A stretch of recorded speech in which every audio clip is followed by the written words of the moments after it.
నమస్తే, welcome to our channel. నేను మేసిరి. YCP senior నేతలు చంద్రబాబు నాయుడు గారికి మైలేజ్ పెంచుతున్నారా? సో ఈ అంశాన్ని మనకి వివరించడానికి మనతో పాటు ఉన్నారు ప్రముఖ సీనియర్ జర్నలిస్ట్ జగదేవ్ గారు. నమస్కారం సార్. నమస్తే సార్, ఇప్పుడు కొంతమంది వైసీపీ సీనియర్ నేతలు చేస్తున్న వ్యాఖ్యల వల్ల మరి చంద్రబాబు నాయుడు గారికి మైలేజ్ పెరుగుతున్నట్టు అనిపిస్తుంది. ఇందులో వాస్తవం ఉందంటారా? ఈ అంశం ప్రధానంగా ఇలాంటి అంశం తెర మీద రావడానికి కారణం ఉత్తరాంధ్రకు చెందిన మంత్రి ధర్మాన ప్రసాదరావు గారి మీద ట్రోల్స్ అవుతున్నాయి చూశాను. జనరల్గా ధర్మాన ప్రసాదరావు గారు మొన్న జగన్మోహన్ రెడ్డి గారు అభ్యర్థులను ప్రకటించేటప్పుడు కూడా మొత్తం అన్ని ప్రాంతాలకు చెందిన 175 నియోజకవర్గాలకు చెందిన అభ్యర్థులు కూడా స్వయంగా ఆయనే చదివి వినిపించారు మీడియా సమక్షంలో. జగన్మోహన్ రెడ్డి గారు పక్కనే కుడివైపు కూర్చొని. సో ధర్మాన ప్రసాదరావు గారు అంటే చాలామంది అంటే ఆయనకు కూడా చాలా సందర్భాలు చెప్పుకున్నారు, నేను హైలీ ప్రిన్సిపల్ ఫెలోని. ఎందుకంటే సమైక్యాంధ్ర ఉద్యమంలో కూడా ఆయన సభల్ని అడ్డుకునే ప్రయత్నం చేసినప్పుడు నేను హైలీ ప్రిన్సిపల్ ఫెలోని, నన్ను ఇలాగ అడ్డుకోవడం ఇది కరెక్ట్ కాదు, నేను ఎప్పుడు హుందాగానే నడుచుకున్నాను, ఎవరిని ఇది చేయలేదు అన్నట్టు కూడా చెప్పారు. అయితే ధర్మాన ప్రసాదరావు గారి గురించి రెండు రకాలుగా వాదనలు వినిపిస్తుంటాయి. ఒకటి ఒక మంచి వ్యక్తిగా మంచి లీడర్గా కొన్ని ఉన్నాయి, ఇంకో రకంగా కొద్దిగా సామాజిక పరంగా ఆ పర్టికులర్ కులం పరంగా ఆయన పార్టీలకు అతీతంగా పనిచేస్తారనే వాదనలు కూడా ఆయన మీద వినిపిస్తుంటాయి.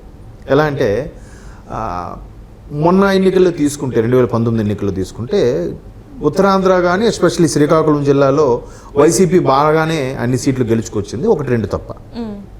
బట్ అప్పటికీ లోక్సభ స్థానం మాత్రం టీడీపీ కైవసం చేసుకుంది, దట్ ఈజ్ కింజరాపు రామ్మోహన్ నాయుడు గారు. సో అక్కడ ఆయన మీద ఉండే రూమర్ ఏంటంటే, మనం ఏ పార్టీ అయినా ఒక సామాజిక వర్గం చెందిన వాళ్ళం, మన సామాజిక వర్గం చెందిన నేతే లోక్సభ ఎంపీగా ఉండాలి తప్ప వేరే సామాజిక వర్గం చెందిన నేత ఉండకూడదని ఆయన బాగా దగ్గరగా ఉన్న శ్రేణుల దగ్గర మాట్లాడినట్టుగా ఆ విషయం బయటికి విస్తరించి ఈ విధమైన వ్యాఖ్యలు ఆయన మీద కొన్ని ఉన్నాయి. రూమర్స్ వాస్తవాలని తెలియదు, అంటే ఆ నోట ఈ నోట వినిపించిన వార్తలు. అలా అంటున్నప్పుడు ఈ మధ్యకాలంలో ఇంకో విషయంలో కూడా ఆయన వార్తల్లో నిలిచారు. ఎలా అంటే ఆయనకు సంబంధించిన ల్యాండ్ ఎవరో కబ్జా చేశారని.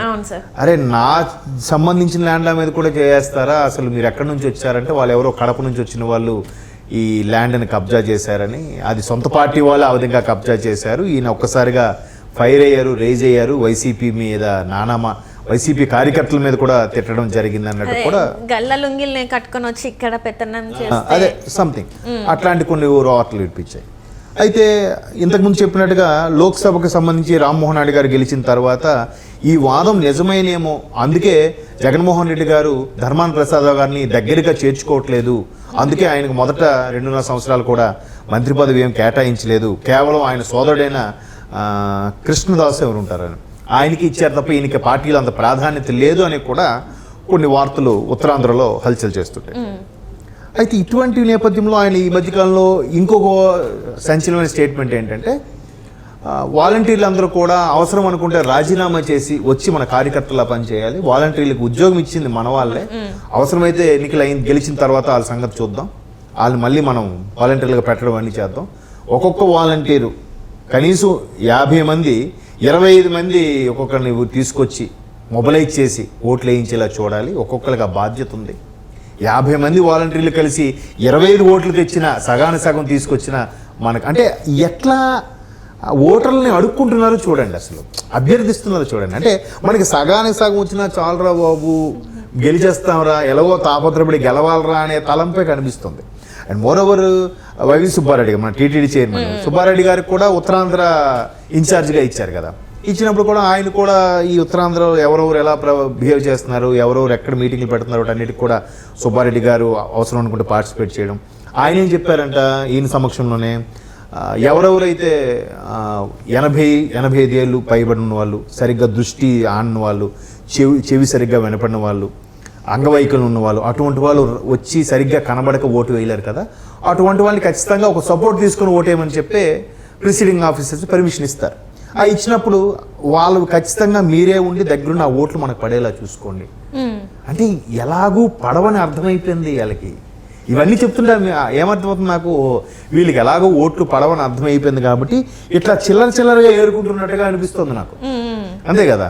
85 ఏళ్ళు పైబడిన వాళ్ళతో ఓట్లు వేయించండి, వికలాంగులతో ఓట్లు వేయించండి, దృష్టి సరిగ్గా ఆనని వాళ్ళతో ఓట్లు వేయించండి, వాలంటీర్లకు అవసరమైతే రాజీనామా చేసి మన కార్యకర్తలుగా పనిచేయమనండి అంటే ఒకవైపు ఇలా చెప్తున్నారు వీళ్ళు, మరోవైపు వాళ్ళు ఏమంటున్నారు, వాలంటీర్లు చంద్రబాబు నాయుడు గారు కేసు వేసిన తర్వాత మనస్తాపంతో వాలంటీర్లు అందరూ కూడా రాజీనామా చేశారని చెప్తున్నారు. ఇక్కడ వీళ్ళేం చెప్తున్నారు, మీరు రాజీనామా చేసేసి రండి రా అని చెప్తున్నారు. చూసారా, అంటే అర్థమవుతుంది వీళ్ళే ఓడిపోతారన్న భయంతో వాళ్ళకి రాజీనామా చేసి రండి, మీకు కార్యకర్తలా పనిచేయండి అని పిలుపునిస్తున్నారు. సో ధర్మాన ప్రసాదరావు గారు ఈ మధ్య ఎందుకో ఆయన జనరల్గా ఎక్కడ మాట తొలికిసలాడకపోయినా ఈ ఆయన ల్యాండ్ విషయం కబ్జా అయినప్పుడు ఒకసారి స్లిప్ అయ్యారు. తర్వాత ఆ మొదటి 2.5 సంవత్సరాలు కూడా ఆయన మంత్రి పదవి ఇవ్వకపోవడం వల్ల కూడా కొన్ని రకాల వార్తలు కేవలం వైసీపీలు ఉన్నా కూడా సామాజిక వర్గానికే ప్రాధాన్యత ఇస్తూ అక్కడ టీడీపీ గెలిచేలా చేశారని ఒక రూమర్ అయితే ఉంది ఆయన మీద.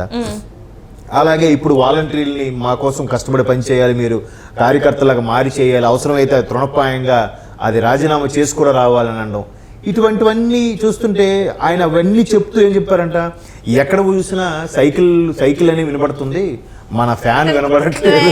ఇది కూడా అన్నారని చెప్పి మన గుర్తు ఏది అంటే అందరు సైకిల్ అంటున్నారు, మన ఫ్యాన్ గురించి అందరు మర్చిపోయారు ఎవరు చూసినా కూడా అని చెప్పేసి, ప్రజలు మన ఫ్యాన్ని మర్చిపోయారంటే మనం ఇంకా వికాసం ఇంకా చెయ్యాలి వాళ్ళని అని చెప్పేసి అన్నారు. ఇదైతే చాలా ఫన్నీ అనిపించింది సార్, ఎందుకంటే 5 సంవత్సరాలు ఏలిన ప్రభుత్వ గుర్తుని ప్రజలు మర్చిపోయారంటే వీళ్ళు అసలు ప్రజలకు వెళ్ళారా లేదనేది ఇక్కడ అర్థమైపోతుంది. వెళ్తారండి, నాయకుడే పూర్తి స్థాయిలో వెళ్ళకపోతే వీళ్ళు ఎలా వెళ్తారు, వీళ్ళ పని ఏమి లేదు. ఇప్పుడు ప్రతిదీ మొదటి నుంచి చెప్పేది అంటే ప్రోటోకాల్, ముఖ్యమంత్రి, మంత్రి, ఎమ్మెల్యేలు, ఎంపీటీసీలు, జడ్పీటీసీలు, సర్పంచులు, వార్డు ఒక్కొక్కరు ఎవరు స్థాయిలో వాళ్ళకి స్థాయి ప్రాజెక్టులు పనులు అవుతే ఎవరికి రావాల్సిన అమౌంట్ వాళ్ళకి వస్తుంది, ఎవరు కమిషన్ రావాల్సిన వాళ్ళకి కమిషన్ వస్తుంది, అందరూ పచ్చగా బతుకుతారు, అందరూ ఇది అవుతారు. అలాగే లేదు, మొత్తం బటన్ నొక్కామా మాకు వచ్చిందా, ఇసుక ర్యాంపులు మొత్తం వాళ్ళకే, లెక్కర్ది అది యారక్ షాపులు సంబంధించి మొత్తం వాళ్ళకే, మిగతా ప్రాజెక్టులు లేవు, పనులు లేవు, ఏ సొంత పార్టీ ఈవెన్ సర్పంచులు వాళ్ళు చేయాల్సిన నిధుల్లో కూడా ఇవి మింగేశారు. ఇంకా సర్పంచులు గ్రామాలకు ఏం పని చేస్తారు, ఏం ఇస్తారు. సో కాబట్టి జనాలందరూ కూడా ఒక రకంగా విసిగిపోయారు. కాబట్టి ఎక్కడికి వెళ్ళినా సైకిల్ అని వినిపిస్తుందని, అంటే వాళ్ళలో ఉన్న ఆక్రోశం అంతా కక్కేసినా కూడా మరి ఎక్కడ చూసినా సైకిల్ అనే వినిపిస్తుందిరా, మనం వినపడట్లేదు అని చెప్పొచ్చు, ఆయన ఉద్దేశం అదే అయ్యుండొచ్చు. కానీ ఎలా అయిపోయిందంటే, ఒక బాబు మనల్ని ఎలగోకలాగా చేసి ఆ వృద్ధులు వికలాంగులతో ఓట్లు వేయించి మనల్ని గెలిపించండి రా అని అభ్యర్థిస్తున్నట్టుగా కనిపిస్తుంది తప్ప.